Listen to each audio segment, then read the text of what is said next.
No, you have the national collection of muscari or grape hyacinths. There are about 60 odd different species, and we have got 185 cultivars. It's called Muscari maxabel, and the one thing that's great about it, which is not great about all grape hyacinths, is it's got lovely leaves. A good garden, it should look as if the gardener died 3 weeks ago. The trouble is, if it's 4 weeks, it looks dreadful. Yes. That's spot on. Yeah, mine probably looks like I died about a year ago. So I think I've gone too far. Hello and welcome to Talking Dirty, episode 41. Over at East Ruston Old Vicarage, looking very smart in front of his dresser, we have Alan Edward Herbert Gray, our happy and very handsome horticulturalist. 41? We've really done 41. Well, perhaps this time I'll get it right, shall I? Over in Cambridgeshire, with a sunny smile to suit a sunny day, is Thordis Maria Sophia Fredriksson on this fabulous, fabulous day. I think you've had 4 spots of rain. We have had absolutely nothing. But I believe in the Cotswolds, they're rather more, shall we say, fortunate? They are. Very lucky is Val Bourne in the Cotswolds. We are jealous. Award-winning garden writer, organic gardener, great friend of this podcast, and someone who's actually had a day of rain. Yes, I didn't hear it, but the best beloved said he heard it raining at 4 a.m. But when I got up at about 6 o'clock, it was wet. And it was wet for most of the day. And it was light rain, but occasionally we get these heavier bursts. And it went on till about 6 o'clock in the evening. And I think there must have been a black cloud over Cold Aston. And so we got quite a lot of rain. But the garden looks dire, absolutely dire, because we're having such cold nights. And everything looks pinched. And I keep sending the best beloved out to fleece everything about 7 o'clock at night in the greenhouses. He's fed up with it. And nothing's growing. And I looked at my pictures of last year on the same day. And it's like a different world. The apple blossom was out and all sorts. And it's just a wasteland here. I think you're absolutely right. That's the general consensus of opinion with nurserymen, Val, because we've been trying to buy plants in to sell on our plant stand, and they can't sell because they've not rooted through the pots yet.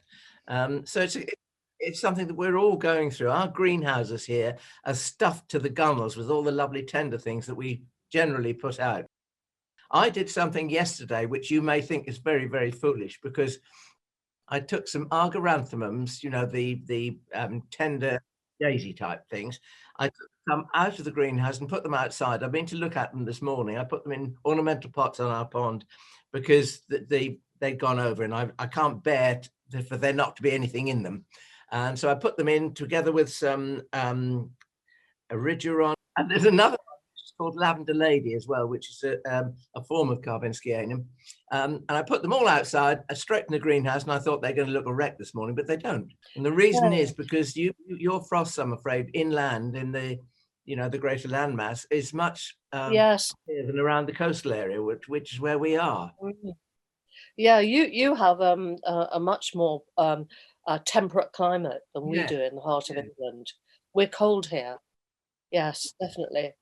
I think it's encouraging for people to hear that you two very proficient and experienced gardeners are having just the same troubles as everybody else, because in a world where our phone is always telling us this is what was happening last year on April the whatever, you kind of have this constant reminder of, oh no, look what my seedlings were doing last year, look what my garden was doing last year, and you feel like you failed. Yes, well, I think a lot of gardeners started gardening last year because of lockdown. And I've just written an article in Amateur Gardening saying, please don't give up, because this year is really tricky. And that's the whole thing of gardening. That's why it's so interesting. It's like a learning curve, because you never get the same conditions twice. And this is getting more and more true as climate change, wreaks havoc on our weather. I'll go back to my childhood, for instance. January you had snow, then you had February fill dike, when the snow melted, filled all the ditches and everything flooded. Then we had March winds, which we always had, and I always remember daffodils bending in the wind. And then we had April showers, and you could rely on April showers to wake the garden up, and everyone was planting and they didn't think about watering because they knew there'd be a shower tomorrow. Yes. The olden days, 3 fine days and a thunderstorm was very much my childhood in London, because we used to get a lot of thunderstorms because of the warm air, you know, generating really black clouds, and then you get this torrential rain. And that was very much the pattern of weather that I experienced as a child. That rain from thunderstorms apparently contains something called ions, doesn't it? Which is fantastic for plant growth. It is. I've got a gadget, and it's a magnetizer that you fit onto your hose pipe, and it's like giant magnets, and it clamps round the hose, and it puts the ions in the water, and it's meant to help seedlings and things like that grow. And you smile, but in Australia, they use huge magnets on their water supply in horticulture to create these ions. Wow. So, of course, I haven't done an control experiment, but it's on the hose, and it seems to work. Every little helps. Now, we might have sounded a bit down on we are down on the weather, dry and cold and generally difficult. That being said, lots of things are looking fabulous. I mean, I took an absolutely joyful stroll around Alan's garden last weekend, and there's plenty of things that are looking fab. So, Val, what is looking lovely in your garden at the moment? Well, I quite like a cold spring, because I'm a very big fan of Erythroniums. And if we get a very warm spring and the temperatures are up, the Erythroniums actually hate it, and the flowers are very small and they shrivel up. But if we get this cold, dry weather, there's enough in the bulb for them to flower really well.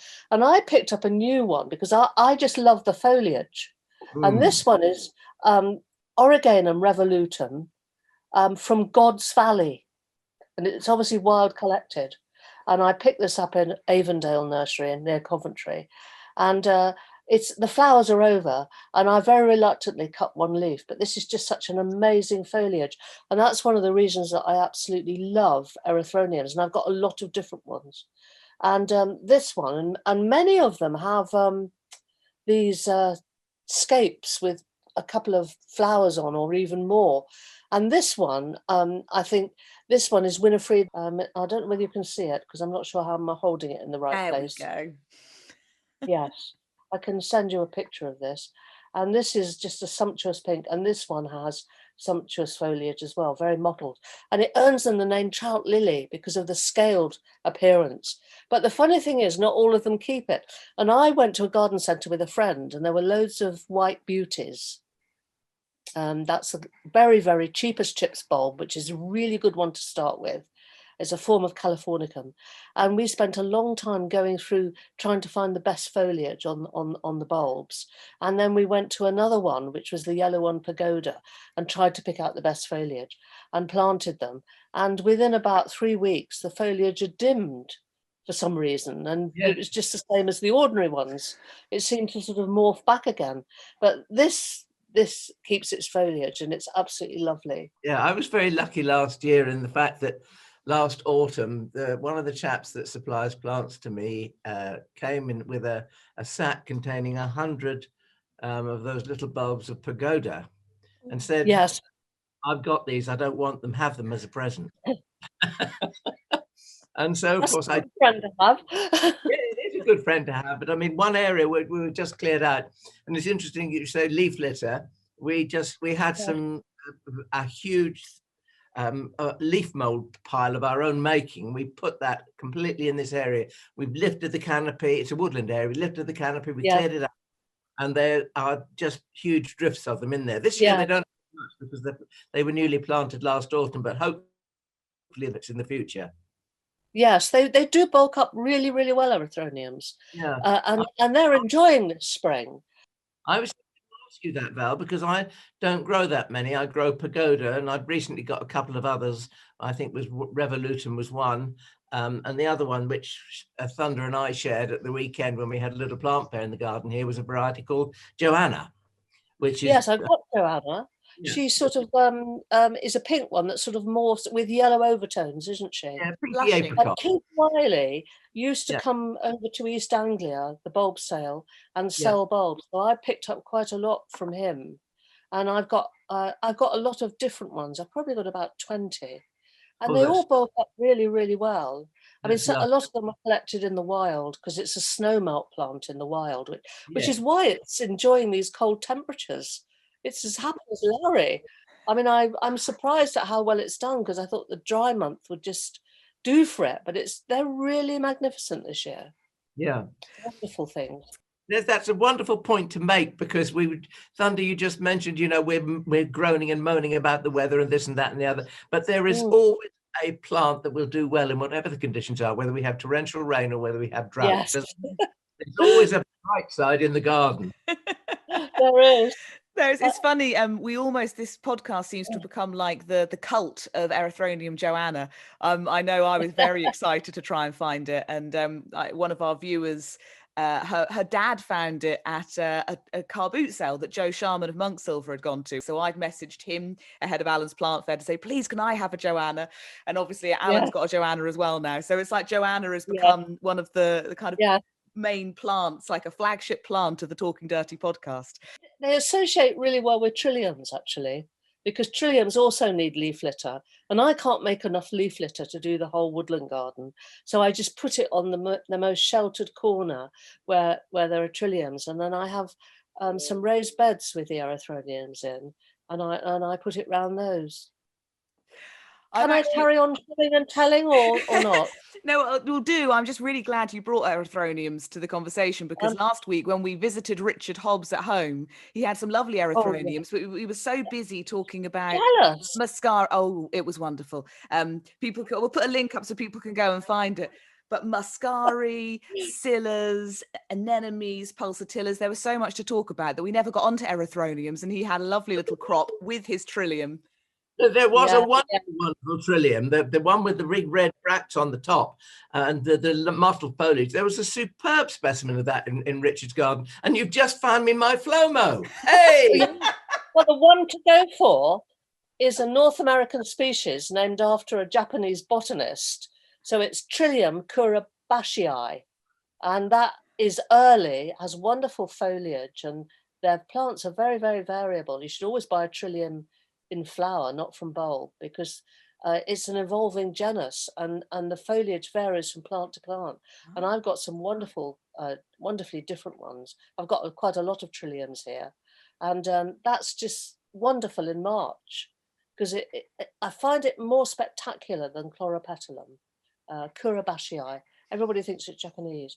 Can I carry on showing and telling? You can. I wanted to show you this. I don't know whether you can see it. Oh yeah, I've done it now. I've thought. This is a plant that I bought on Friday. My first plant sale for over a year. I had terrible withdrawal symptoms, and I went, and Bob Brown had this for sale, and it's a form of the Euphorbia rigida, which is one of those glaucous spurges, and it's got red bracts, orange bracts. Most of them have got yellow bracts, and instead of like Mercenites has got almost succulent like curved leaves, rigida's leaves are very pointed and stiff. It's a wonderful thing in a warm place. It's a Mediterranean plant, but I haven't seen this orange form since the 1980s, when a lady called Hazel Kay used to have a nursery on the bypass between Coventry and Leicester. I was the slowest car on the bypass because I was trying to find the turning to the nursery. And I was so pleased to see it again. And immediately I bought it. Timothy Walker, who used to be the National Collection holder and the Hortus Prefectii of Oxford Botanic Garden, came up to me and said, "Where did you get it?" No, hello, Val, how are you? Where did you get it? So I knew it was a good plant. And Bob Brown had 5 at one time. I think I've got the last one actually, but it's got some young plants coming on. And I really like these succulent euphorbias. They need good drainage. I lost my one in the 1980s in a very severe winter, so I hope it survives. Oh, that is lovely. I do love euphorbia. I can give good drainage, so that is on my list. Yes, and also you've got the maritime temperatures. Yeah. You get the warmer winters, so it would grow. I mean, Yes. I'm hoping mine will be all right. Hazel Kay used to say that it was very, very difficult to propagate, and I rather think that Bob Brown is raising it from seed. That's my thought, Yes. because red is a very strong recessive gene. His son Ed told me that because I phoned him up about it to see whether they had one for Timothy. So I don't know whether Timothy's going to get one or not, but he's not having mine. It's interesting, the thing about good drainage. I think it's one of the things I've been experimenting with my garden, because obviously I've got this horrible, heavy, claggy clay. But I always think it's worth trying with plants. I mean, it is sad when you lose them, but I've got several different euphorbias that have been done really well. And Yes. I different euphorbias have different desires, I suppose. But yeah, I've got a range, and lots of them have been very happy in my clay. Well, Oriental hellebores, hybrid hellebores, don't do very well in my woodland garden because it lies too wet in winter. So I put the special ones in raised beds that are about 1 foot high. I've got 4 square ones, I suppose about 8 by 8, and they are big plants, enormous plants, whereas the others are just sort of struggling on, really. The drainage is key for a lot of things. Yeah, good drainage. Definitely. What have you got next then, Val? Well, I'm a great lover of long grass and bulb lawns, and I think everybody should have them in a garden. They shouldn't mow everything so it's all boring and flat, because long grass is actually very good for wildlife. You get all sorts of creatures sheltering in it. You get bees who can nest in it. So I've got 2 bulb areas in my garden, and I put sticks around them and mow around them so they look as though they should be there. And in this particular patch, it starts with wild daffodils, but then I've got a lot of cowslips. And if I see an interesting primula or an interesting cowslip or an interesting polyanther, I buy it and I plonk it in the garden, and then the seed, the different genes mix really well because they're really bee-friendly plants. And the primroses are really good in damp places, but the cowslips are really, really good in drier places. And this is a hose in hose cowslip. I get lots of interesting seedlings popping up. So hose in hose, this hose in hose cowslip is in part of the bulb lawn. And with the drying climate that we've got and the hotter summers, cowslips are actually the way to go if you want to have an early flower for bees, because all the early bees that come out have short tongues and they have hairy bodies and they really spread the pollen about. So the early flowers are nearly always accessible. So I'm a great lover of primroses and cowslips, and I have some very interesting ones. I mustn't drip this on my computer because it might go up in smoke. Can you see that one? Yes. That has no flower at all. If it had a flower, it would be called a Jack in the pulpit or a Jack in the green. These are ancient names that go right back to Elizabethan times. And this one's just leafy and it's made a huge clump.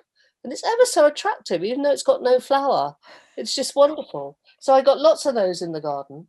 And in this particular bulb lawn that I've got, it's got yellow rattle and it's got wild orchids as well, which I've planted, I'm afraid. They haven't come back naturally. But I've got this little fritillaria, Pyrenaica, self-seeding.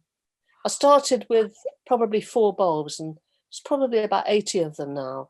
And they're all slightly different. Because it's self-seeding, and so many species bulbs spread by self-seeding, not offsets. They scatter their seed and there's variability there.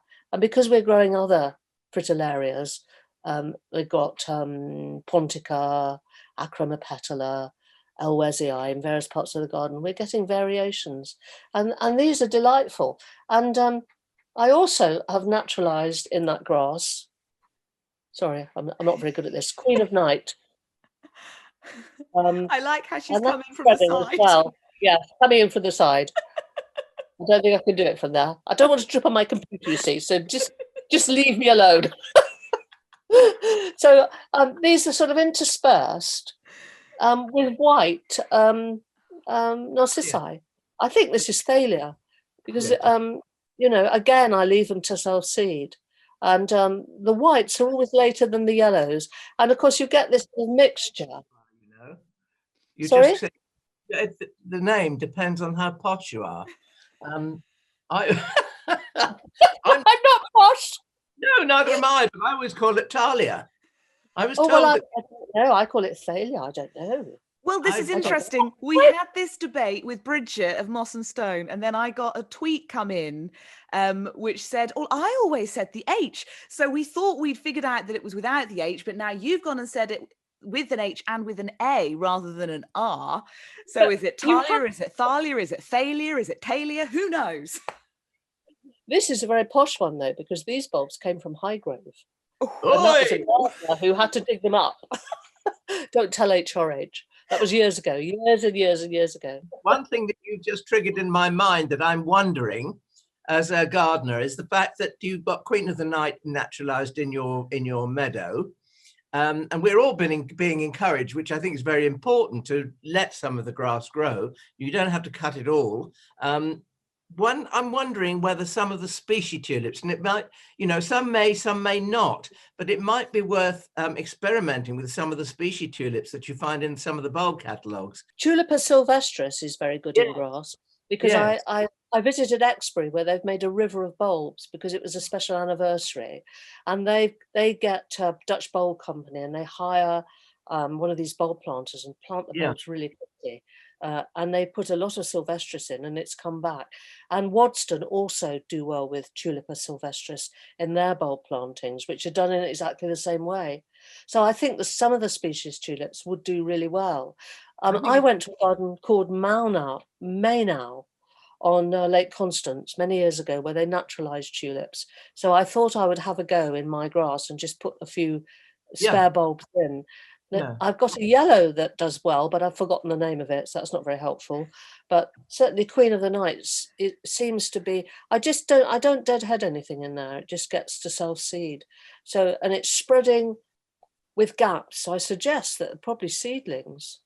Yes. Well, I tell you, now you just mentioned something there which I think is quite important, and this goes for probably nearly all bulb seedlings. Nearly all bulbs, when they grow as a seedling, they start with one little leaf, and that one little narrow leaf is very easily mistaken for a blade of grass.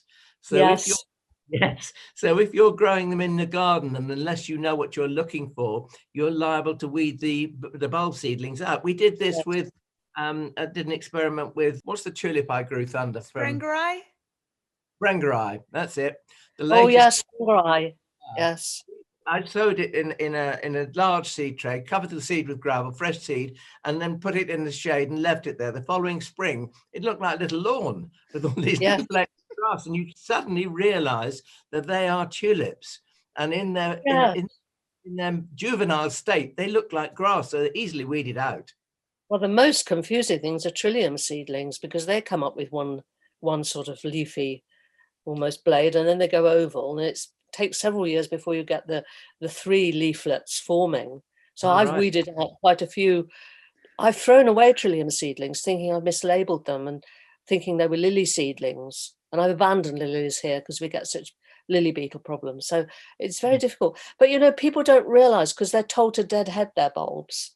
It's only the ones with the names in single italics that are highly bred hybrids that you should deadhead. If you're growing a species with two Latin names like Scilla iberica or Fritillaria pyrenaica, something that is a species, that you have to leave that to its own devices. You shouldn't deadhead it, because that's the way it spreads. It doesn't spread by offsets. Well, one of the most famous scillas, or should I say infamous, depending on whether you want them or not, it's Scilla bithynica, because that is, I find it a diminutive little darling with lovely blue carpets of flowers all throughout the woodland. And I asked for some from the Botanic Garden. One of the girls was there working one day when I was there, and I said, can I have a few of those? And she said, well, I'll give you a shovelful, but are you really sure that you want it? And I said, yes. And now, of course, I've got it. But it is, it's very early, it's over, finished and tidy. And when the shrubs and the trees above it start putting their leaves out, it's gone. Yes, I'm sitting on the fence about one of mine, which is Scilla bifolia. Yeah. because that's early, and it's quite starry and diminutive, and it's way earlier than Sibirica, and it sells seeds. But when you see the size of the seed pods, I don't know whether you'll cut this out, Thordis. They're like small testicles. I won't cut it out. Everywhere. I'll leave that one up to you. Well, Gonad. in case My last show and tell plant is this grass, which I grow among ferns. And you know, before I had my day's rain, Alan, my whole day's rain, this was down about here. I went out this morning and it has started to produce its little flower. I don't know whether I'm getting it or not. Can you see it? I'm doing it all wrong. I'm doing it on the screen. I should be doing it on me, shouldn't I? Yeah. It's this Melica uniflora, I think it is, variety alba. I will email you the name, and it's always at Chelsea. It's a very designerish plant because it flowers in March, and it's wonderful because it has these little rice-like white beads, which go so well with ferns, and that wonderful wood sage with the sort of crinkled edge-leafed Trillium scorodonium crispum. Yes, that's right. Yes. And I had to think about that one. And I really like. I love my spring garden, but when you get to this time of year, things are going over. You know, you're cutting hellebore heads off, and your ferns are coming up, and the mood in the garden changes. And this seems to catch the gentility of May brilliantly. I love it. The gentility of May. That's wonderful. I've been planting I've been refurbishing some of my Alpine troughs. And like your spring garden, Val, the Alpine troughs seem to be at their very best in spring. And I was just thinking, I need to get some extra plants. So I was going through a couple of lists yesterday, and I was just looking for autumn or late summer and autumn flowering plants. And there are very few Alpines that actually, in comparison to the spring flowering ones, that flower at that time. So it's quite difficult to keep the season going. Well, there are some Alpine bulbs. There is a scilla. I think it's called something like lingulata. It's a little blue scilla. There are a couple of autumn flowering scillas. And of course there are autumn. Yeah, and there are, there's Acis autumnale. Yes, a little snowflake thing. A little snowflake thing. But some of the autumn scillas are nice. And I like autumn crocuses very much. Yes, so do I. Bellini and things like that. And I think they would. It raises them up so they're closer to the eye. Yeah, I think. I can't actually think of any later flowering alpines, but then I don't grow a lot of alpines because I don't have any troughs here. I have a small one, which I put, which is very boring because I only grow cyclamen cum in it, but it's actually delightful in the winter when it flowers in January because it's near the house. Yeah, but a single trough on its own, filled with one plant. I can remember seeing it outside a house in Wiltshire when I went. Outside the back door was this lovely old stone trough, and it was just full of snowdrops. And that's all it was, and snowdrops and moss and a bit of gravel, and it just looked so charming. I went to Primrose Hall in Ireland, and I saw this great big cattle trough full of the yellow one, Sanders eye. And I quite like one thing. Yes. In a tub. It doesn't bother me whether things have their moment and then fade. Well, I've got outside my back door. You know what it's like when you have your garden open to the public. You must realise this, that there are certain areas, your little private areas that you keep just for yourself, and we all have them when we have to escape to. Yes. The area where my kitchen door opens out is a little courtyard, it's enclosed. And it's special, but it's the most neglected part of my garden, I do believe. Yes. But there is one trough just outside the back door with one ingredient in it, and that plant is the black-leaved lily Liriope, and it just has that style about it that looks wonderful. I'm getting bored of it now, I have to say. So I did actually think, and this is where it's useful when you've got a sales area, I did actually think, well, now that things are starting to move a little bit, I'm going to whip those out of there. And I'm going to do next spring, providing I can propagate enough plants, that is, I'm going to copy an idea I saw at Sissinghurst Castle, where they had a very dark blue auricula filling this stone trough, and it just looked stunning. Yes. So I'm going to try that next year and see what happens. But I'm going to sell my Liriope. Yes. I didn't know there was a black-leaved Liriope.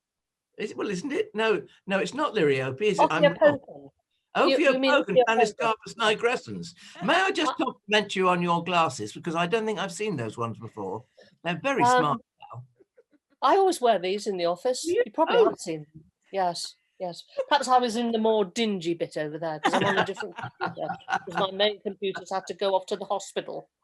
I feel a bit left out now. I have to get mine out. Anyway, a very funny story about the best beloved. He doesn't do very much weeding in the garden. He always says it's because he doesn't know what to do.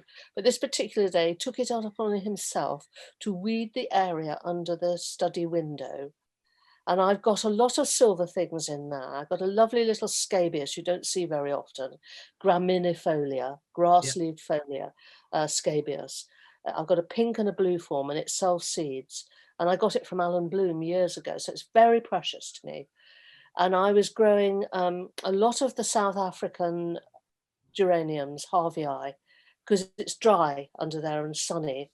And because it's silver and they look rather shabby in the winter, I had grown Ophiopogon through it. But because I'm so cold, it took nearly 10 years for it to sort of spread all the way through the border. Well, he came in on this particular day and said, he said, I've taken that Ophiopogon out. He said, it was everywhere. Oh dear. God, such fun. And at that point, he said, "Do you know what? It's okay that you don't do any weeding." Can we be a little bit, well, can I be self-indulgent and ask a question of you two? Because I've got this empty Alpine trough and I'm almost too frightened to plant it because it's only little. And I want to put the nicest things in it I can, but I also don't want them to be too difficult because I've not had an Alpine trough before and I don't want to kill them. So if you're a beginner with having your first Alpine trough, what should you put in it? What would be the star plants? I think I'd like Alan to answer this one because he's much more up on Alpines and I've talked far too much.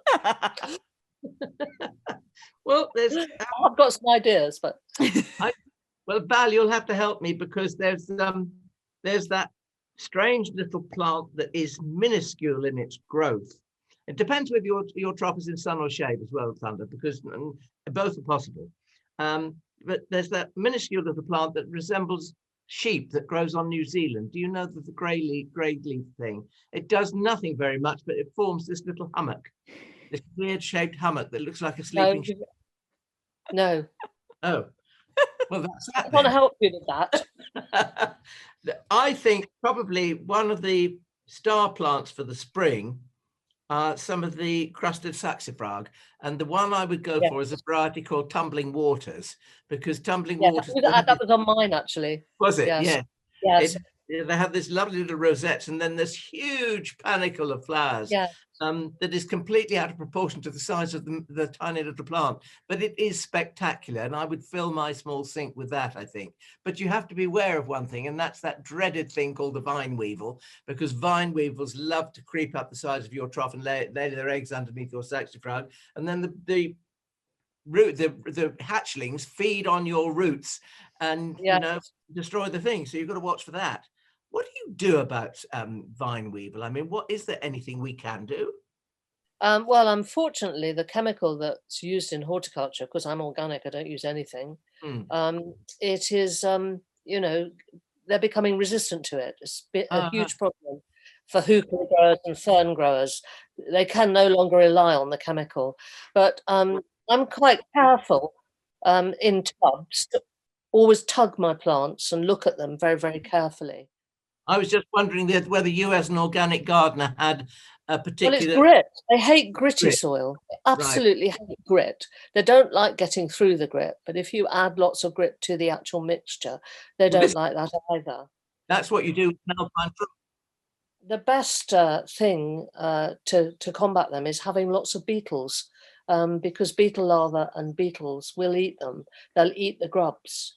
And the grubs are terrifically hardy. They can freeze down to really low temperatures and it won't kill them.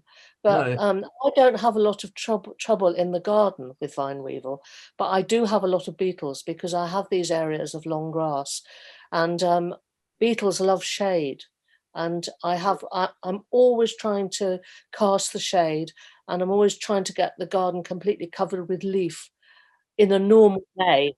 I don't know, it'll probably be August this year, but having that shade, you don't see that many beetles about because they're nocturnal, but they're Yeah. definitely the best predators of slugs and the best predators of vine weevil.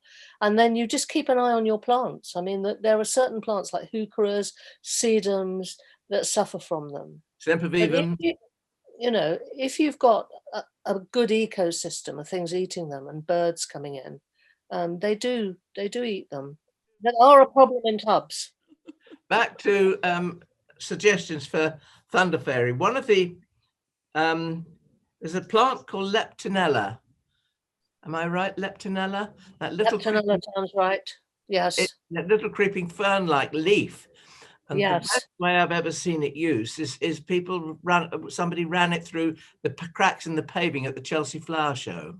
And I just thought that was so spectacular because could be quite invasive, I think, but I'm not absolutely sure. Could be invasive. It's a bit like Praetia, isn't it, in the lawn? If you allow Praetia to escape into the lawn, I mean, Thunder and I, we know a couple in North Norfolk who have the most wonderful lawn studded with these dark blue, tiny little star-shaped flowers, which they love, but a lot of lawn enthusiasts, of course, wouldn't.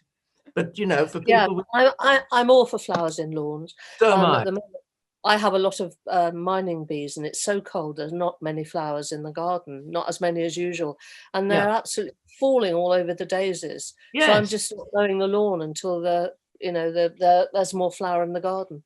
Yeah, and a lot of people wouldn't put up with that, but I will. So will I. And I mean, I suppose I know you have that wonderful clematis pixie in your trough, Alan. I suppose with a small trough, you just also got to be wary of those things that might be a bit too big and a bit out of proportion and a bit too rampant. Well, yes, you have. But if your trough is raised up and in full sun, I'll give you a couple of plants that you can have in a small trough. One of them is clematis pixie, which doesn't grow too big. Plant it near the edge so it tumbles over and softens the edge of your trough. The other end, I would plant the rosemary that I've got in my trough, which is called the foxtail rosemary, which kind of cascades down beautifully, gracefully. It could be outside. If you've got a sunny patch outside your kitchen, put it near the kitchen so you can rush in and pick little bits of rosemary off to flavor your dishes with. Because the more you pick it, the more dense it becomes. But my rosemary started flowering this year in January. One or two specks of little flowers in January, and I mean now it's in full flown perfection. It's absolutely lovely. Everybody wants it when they see it. They know, well, not knowing what they're going to do with it, because you really do need to raise it up to get the beauty of it. I remember going to a manor house in Devon, I think Devon and Cornwall, when Graham and I went there for one of our first holidays together, and it was a garden visiting holiday, and the front of the manor house was kind of sunk down, and there were two retaining walls on either side, and the one retaining wall that faced the sun was completely cascaded by trailing rosemary. And we went, I suppose, well, it was probably April or something like that when we were there, very early spring, because Cornish and Devon gardens are very early, and we wanted to see all that was to be seen. But this curtain of rosemary looked spectacular. It's another idea. If you've got a bank or something and a wall with soil at the top, just let it do it. It's beautiful. They're very, very good container plants, particularly planted with crocus chrysantha, because if you've got them in a sunny, warm place, even here, they will flower in February, and the bees love it. Because Mediterranean plants have very concentrated nectar. It's very rich in sugar. And there's also a theory that because herbs are good for us and we use them medicinally, they actually have some beneficial effects on bees as well. Yes. And there needs to be more research on that. Yes, and we all need as much help as we can get. Yes. I was quite relieved to find out that I had the energy to run down Bourton High Street, actually, with my computer.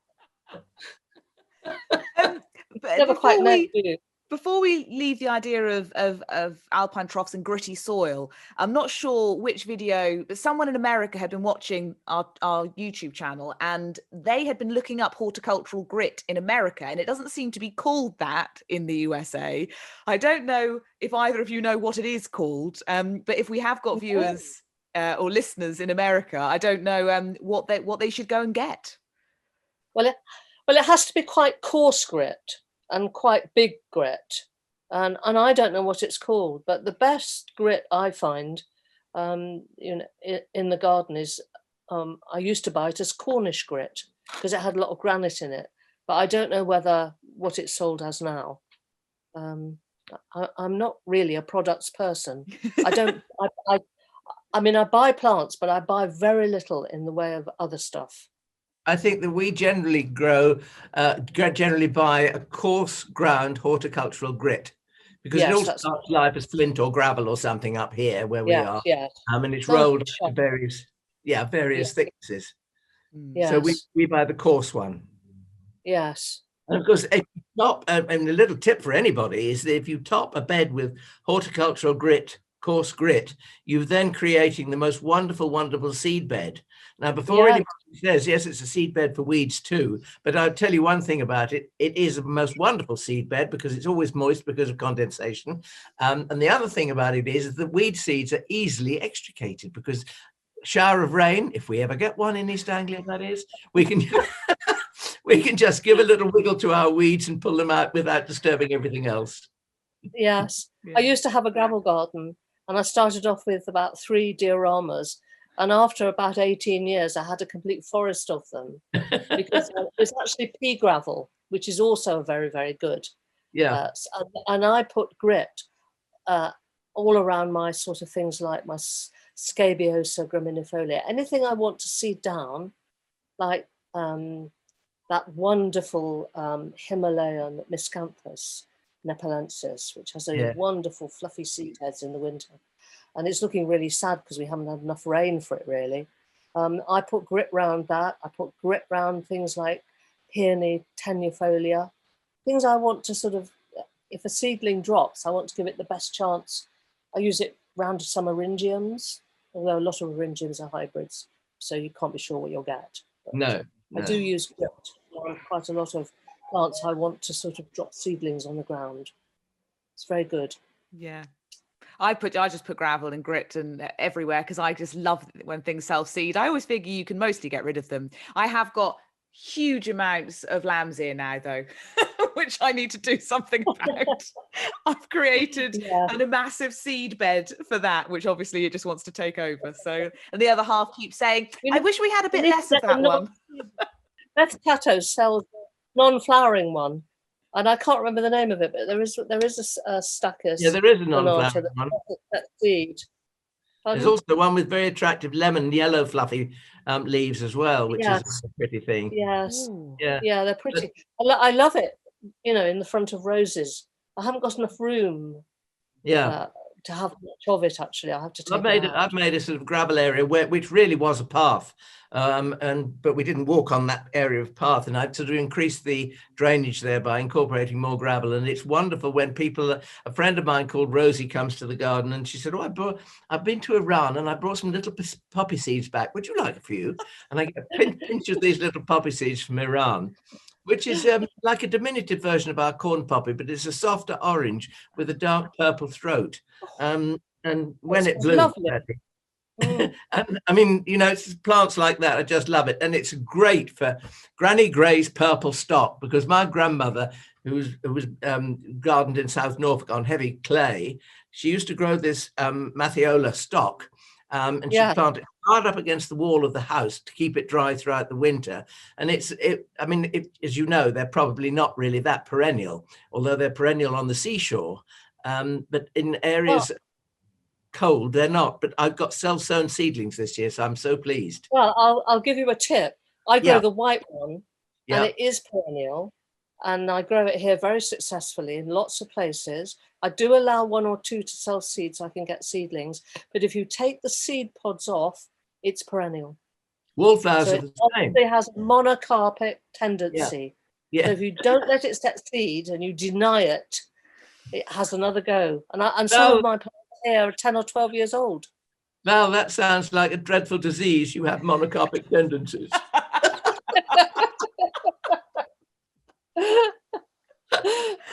Makes a lot of sense, though. I'd never thought about it like that. Thank you, Val. That's very clever. I like that.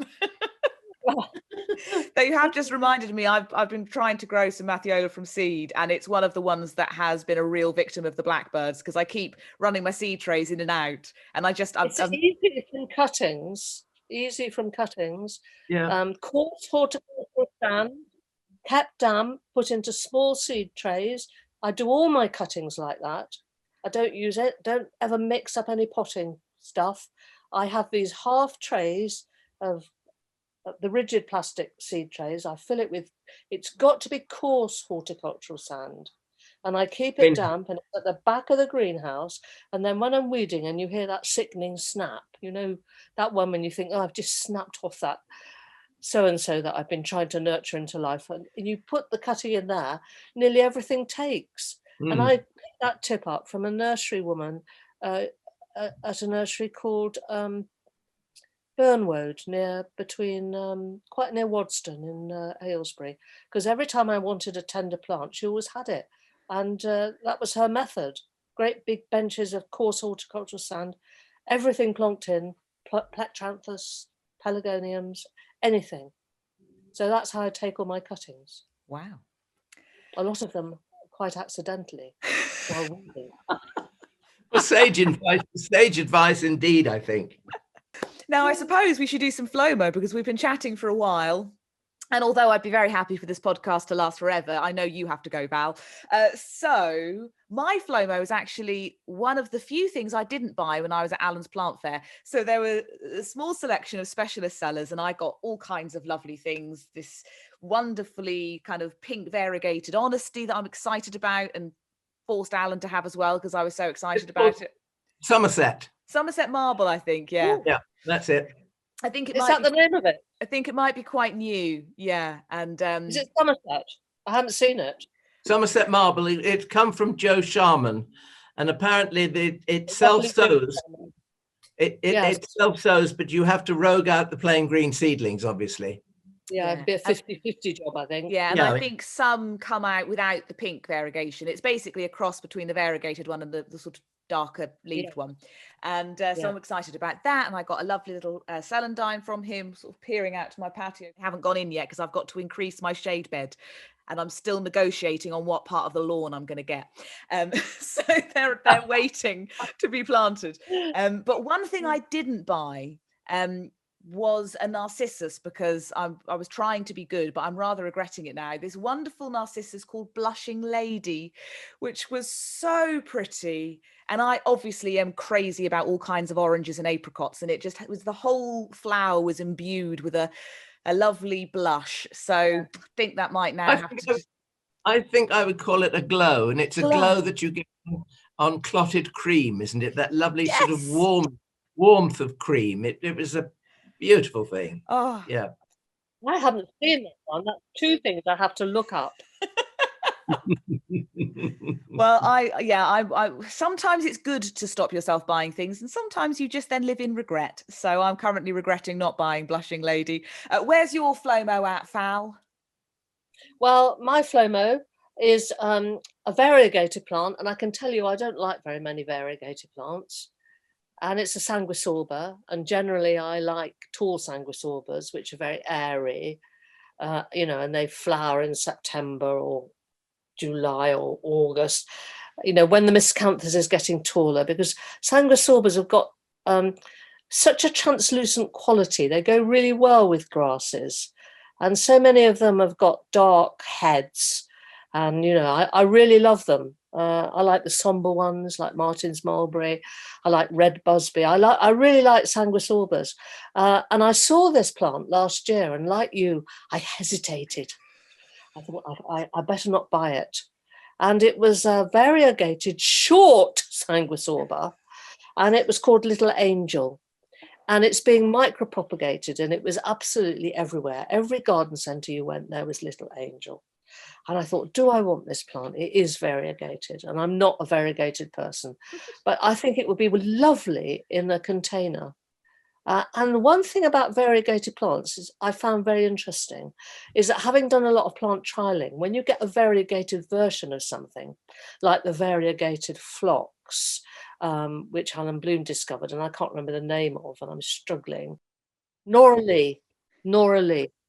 Yes, I think that's right. Phlox Nora Lee. She's pale pink, and she's got variegated leaves, and she's tastefully variegated. Bob Brown was on our phlox trial, and he was always trying to tell us how good Becky Toe was, and it was hideous. I'm sorry, Bob, but it was hideous. But Nora Lee was lovely, and we had wet summers in that trial. We had dry summers, and the funny thing is, the variegated plant did very well in the dry.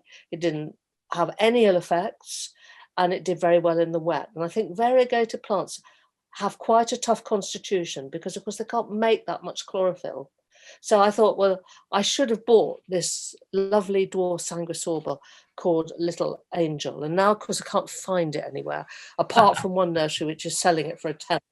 And the Yorkshire side of me just won't let me pay £10 for a plant I know I could get for £5 somewhere else. So I'm waiting to get sanguisorba Little Angel, and I'm going to put it in a pot.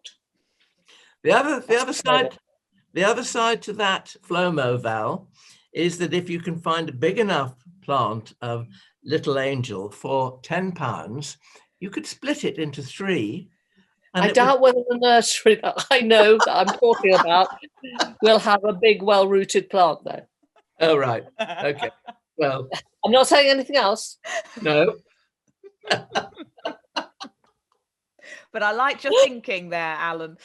Now, I remember you having a Flomo flash of inspiration earlier in the podcast, Alan, but I can't for the life of me remember what it was. Well, I'm not surprised of all the things we've talked about, but I mean, it reminded me of our lovely visit to Richard Hobbs' garden last Friday when we saw this fabulous clump of Trilliums, and I suddenly thought, well, there's me doing this lovely little winter area, shaded woodland area, and I hadn't thought of putting Trilliums in there, and probably one of the reasons I hadn't is because 2 things. I think, first of all, they are expensive.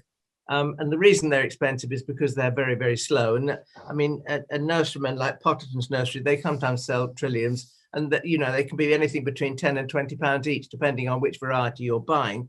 But you've got to realize that nurseryman has probably been growing that plant for at least 5 years, possibly even 10, before you get it. So that has to be incorporated into the cost of the plant. I mean, it depends also on rarity and things like that. But I just sort of thought, you know, that I've got to get my head round. I've got to not think like Val. If I can possibly, with Trilliums, I will spend the money, because I started off by growing my Trilliums from seed. Yeah. And I think I got it from the Plant Heritage plant stall at Hampton Court by memory. And I started growing these Trilliums from seed. Yeah. And it took me 8 years to get a plant about that high with a flower. And I thought, I could have had 7 children in this time. So I then learned to spend money. But I learned very, very quickly not to buy the dry bulbs, because they're still lifting them in America and they don't do well. So you have to start with a living plant. And the nursery I'd recommend to you is Hugh Nunn's daughter's nursery called 12 Nuns. Yeah. And they do send out corms, I believe, and they send out plants. But the difference is that those corms have been properly dried and they go straight out at the right time. They haven't been lifted in spring when they're in leaf and then allowed to sort of dry up over the summer. Desiccation is a great killer. Yes, Trilliums will not go from corms or bulbs or whatever they are. I'm not quite sure what they are, because when I was a child, Woolworths was the great plant provider in those days. And I would go down and they would have Trilliums in there. And I would go through the Trillium bulbs and try and find the one Trillium bulb that looked different from all the others and buy it. I never got anything to grow in the Trillium line. It's quite successful with cyclamen. And on the plant heritage front, I was on the Plant Heritage website earlier, and I hadn't realised they have a whole online seed section. And I don't know if this was in existence New. pre-pandemic, but they certainly have it now. So well worth going having a little look to see if you can get hold of something interesting there, if you know, if that takes your fancy. Yes, definitely. I mean, I grew a lot of peonies from seed from there as well, and they're slow, but nothing like as slow as Trilliums. And a lot of nurserymen don't grow them because there's just not enough profit in them. They have to look after them for 10 years. Exactly. Yeah. Exactly. Sadly, they're always in short supply. But they do self-seed, Alan. If you're putting leaf litter on and you're leaving the seed pods, they self-seed. And they come up and are like a little bit of grass, as you said, then a sort of lily-shaped oval thing. And they're hypergeal for the first year. It all happens underground, so nothing. So never disturb the area around your Trilliums because you'll probably got seeds. And it's a similar, Val. They have it's a first year rooting, second year shooting. Yes. I mean, peonies are slow. Yeah. What was the word you used? Hyper what? Hypergeal. Hypergeal. Hypergeal. Hypergeal. It's a hypergeal stage. I work today. Well, you see, Val, it's because you're a teacher. We always learn loads when you come on the podcast. Oh, it's because I'm a bore. No. Oh, Val, it's been an absolute treat. Please do come back again. But I'm sure Alan's getting bored with me. No, I'm not. Because I was just going to say, and in no way am I being flattering to you, other than to just say, when you come on and we talk, I don't say that much because I'm listening and I'm learning, and I do learn so much. And I have to say too, always from your articles that you write, there was a recent article I read in Country Life written by you. And there's always little gems of information that I'm able to glean that I don't get from everywhere, Val. So thank you. Oh, thank you very much for those kind words. No, not at all. It's the truth. You're sitting in your study writing, and you wonder whether anybody ever reads it. It's a lonely life being a writer. Honey, there's one out there. But at least you could go out and do a bit of weeding in between or something. It's funny, when you're making radio, they always say, imagine you're listening, you're talking to that one person. When you write your articles, you can imagine your reader, Alan Gray. Yes. Well, I was an infant teacher, you see. That makes a huge difference. Well, there's an infant in me still. Well, the thing is that you have to, with young children, they're not going to listen unless you make it interesting. True. So you have to make everything just a bit magical. Yeah. And I thank my infants, 20 years of infant teaching for that. I think that should be your tagline, Val Bourne, making things interesting, making them magical. Yeah, making them magical. Yes. You brought the magic to the podcast today, as ever. So thank you. I have got so many things now that I want to go and grow, and as inspired as ever. Happy gardening, everybody. Happy gardening. Yes, bye-bye, Val. Bye. We have Thordis. Maria Sophia. Sorry, I think the email took a while to come through. Sorry. I did wonder. I thought it seemed unlikely that you were just sitting there going, I'm going to make them wait. I just go off to spend a penny though. It resembles Boris Johnson more than it does me. Can I show you my Boris Johnson? Yes. There it is. My Boris Johnson.